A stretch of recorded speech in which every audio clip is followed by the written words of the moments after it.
নমস্কার বন্ধুরা, আমাকে অনেকেই জিজ্ঞেস করেছেন আতপ চাল দিয়ে সরু চাকলি পিঠে করা যায় কিনা। হ্যাঁ বন্ধুরা, নিশ্চয়ই করা যায়, কিন্তু সেদ্ধ চালের মতো এই পিঠাগুলো অতটা পাতলা হয় না, কিন্তু খুব নরম হয়। আজ আতপ চাল দিয়ে আমি সেই সরু চাকলি পিঠে একটু অন্যভাবে বানাবো। সঠিক জলের পরিমাণ আর পদ্ধতি জানলে খুব সহজেই বাড়িতে বানিয়ে নিতে পারেন দারুণ এই পিঠেটি। আপনারা শেষ পর্যন্ত ভিডিওটি দেখবেন, নিশ্চয়ই ভালো লাগবে। তারা আগে যারা আজ আমার চ্যানেলে নতুন, তারা প্লিজ চ্যানেলটিকে সাবস্ক্রাইব করে নেবেন। তাহলে দেরি না করে আসুন পিঠে তৈরি করা শিখে নিই। পিঠে তৈরি করার জন্য আমি নর্মাল আতপ চাল ব্যবহার করেছি। আমি গোবিন্দভোগ চাল ইউজ করিনি, আমি নর্মাল আতপ চাল ইউজ করেছি। দেখুন, এরকম কাপের 1.5 কাপ বা 200 গ্রাম আতপ চাল নিয়েছি। চালগুলো জলে খুব ভালো করে ধুয়ে নিয়ে পরিষ্কার জলে এটা 5 থেকে 6 ঘন্টা ভিজিয়ে রাখতে হবে। 5 থেকে 6 ঘন্টা পরে দেখবেন চালগুলো ফুলে উঠেছে এবং নরম হয়ে গেছে। এবার চালগুলোকে জল থেকে ছেঁকে একটা মিক্সি জারে ঢেলে নিচ্ছি।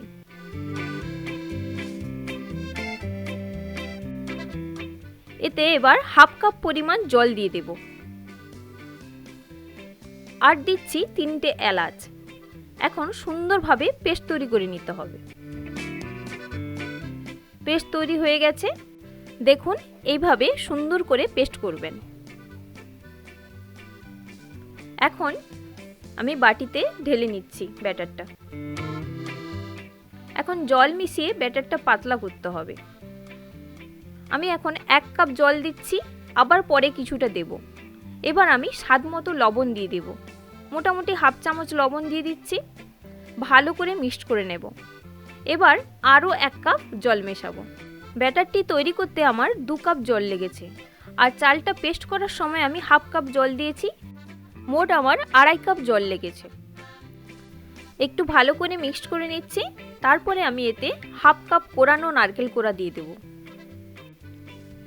নারকেলটা যদি একটু নরম হয় তাহলে আরও ভালো হয়। খুব ভালো করে মিশিয়ে নিতে হবে।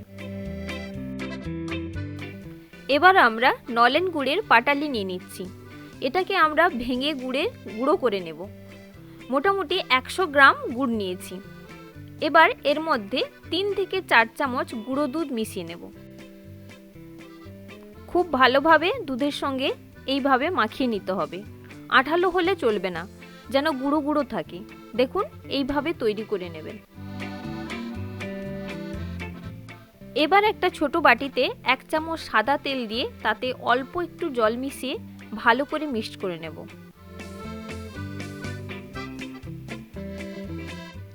তারপর কম আঁচে ওভেনে তাওয়া গরম করে তাতে তেল জলটা একটু ব্রাশ করে দেব।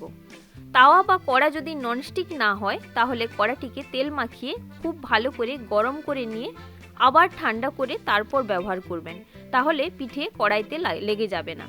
এবার তাওয়াতে পরিমাণ মতো 1 থেকে 1.5 টেবিল চামচ ব্যাটার নিয়ে এইভাবে ঘুরিয়ে ঘুরিয়ে এটাকে স্প্রেড করে নিতে হবে।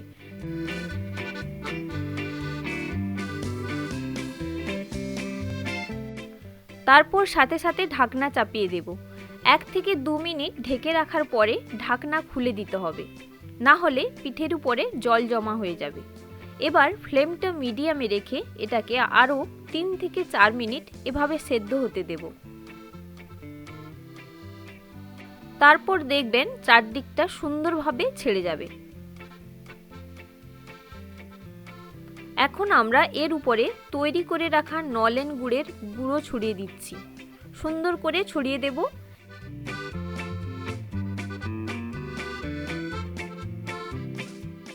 এবার পিঠেটাকে ভাঁজ করে দেব। এখন আরও 1 মিনিট মতো এইভাবে রেখে দেওয়ার পরে আমি পিঠেটা 2 দিক খোলা ট্রেতে নামিয়ে নেব এবং ঠান্ডা হতে দেব।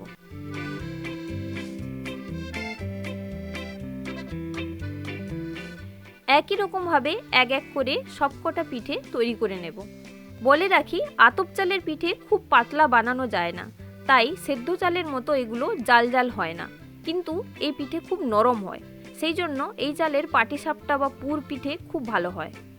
গুড় মেশানো এই পিঠেগুলো ঠান্ডা হলে তারপর সাজাবেন, না হলে ভেঙে যেতে পারে, কারণ গুড় গলে গিয়ে পিঠেটাকে আরও নরম করে দেয়। কিন্তু ঠান্ডা হলে এগুলো টাইট হয়ে যায়। এই পিঠে যখন তৈরি করবেন তখন প্রথমে ফ্লেমটা লোতে রেখে ব্যাটারটা দেবেন, তারপর ঢাকনা দিয়ে 2 মিনিট পর যখন ঢাকনা খুলবেন তখন ফ্লেমটা মিডিয়াম হাইতে করে নেবেন। আমার নেক্সট পিঠেটাও তৈরি হয়ে গেছে। এরপরে আমি নলেন গুড়টা ছড়িয়ে দিচ্ছি। এবার আমি ভাঁজ করে নিচ্ছি। এবার নামিয়ে নিয়ে ঠান্ডা হতে দেব। এক এক করে সবগুলো পিঠে তৈরি করে নিয়েছি। ঠান্ডা হওয়ার পরে এক এক করে ট্রেতে এইভাবে সাজিয়ে পরিবেশন করব। দেখুন কত সুন্দর লাগছে। নরম ওই পিঠেগুলো খেতে খুব সুন্দর। বাড়িতে আজ বানিয়ে দেখুন, আর কেমন লাগলো জানাতে ভুলবেন না। ভালো লাগলে ভিডিওটিতে একটা লাইক দেবেন আর চ্যানেলটিকে সাবস্ক্রাইব করে নেবেন।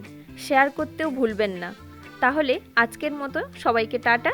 সবাই খুব ভালো থাকবেন। ধন্যবাদ সবাইকে।